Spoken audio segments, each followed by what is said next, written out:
ధనియాలు, సరిపోని ధనియాలు వేయాలి. తర్వాత కొద్దిగా జీలకర్ర, కొన్ని నువ్వులు వేసుకోవాలి చట్నీలోకి, పాలకూర చట్నీలోకి. ఇవి దోరగా వేయించాలి. కొంచెం అన్నీ కలుస్తూ ఉండేటట్టుగా స్పూన్తో కొంచెం తిప్పాలి.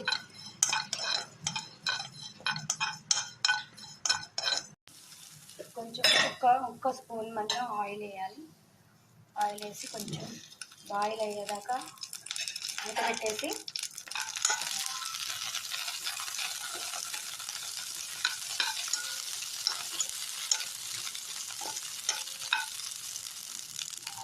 కొద్దిగా అటు ఇటు పెట్టినాక మూత పెట్టుకోవాలి. కొద్దిగా చింతపండు కూడా ఇందులోనే వేసి ఉడికించుకోవాలి.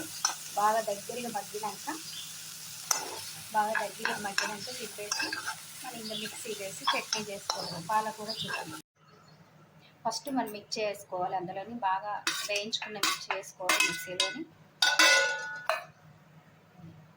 ధనియాలు, జీలకర్ర, నువ్వులు వేయించుకొని ఈ 3 కలిపినవి వేసుకోవాలి. ఆ తర్వాత పాలకూర వేసుకోవాలి.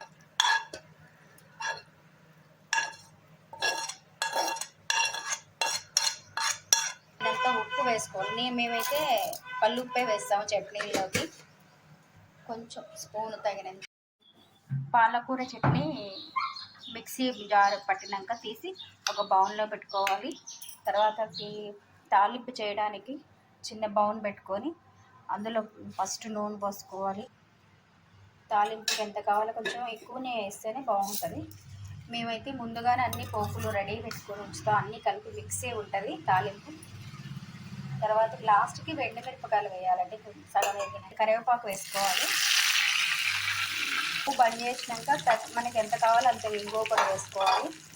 ఇప్పుడు పచ్చడి బౌన్లోని తాలింపు చేసిన మొత్తం అందులో వేసుకొని శుభ్రంగా కలుపుకోవాలి. మంచిగా నీట్గా అంతా కలిసేంత వరకు తిప్పి కలుపుకొని చూడండి, పుదీనా చట్నీ రెడీ,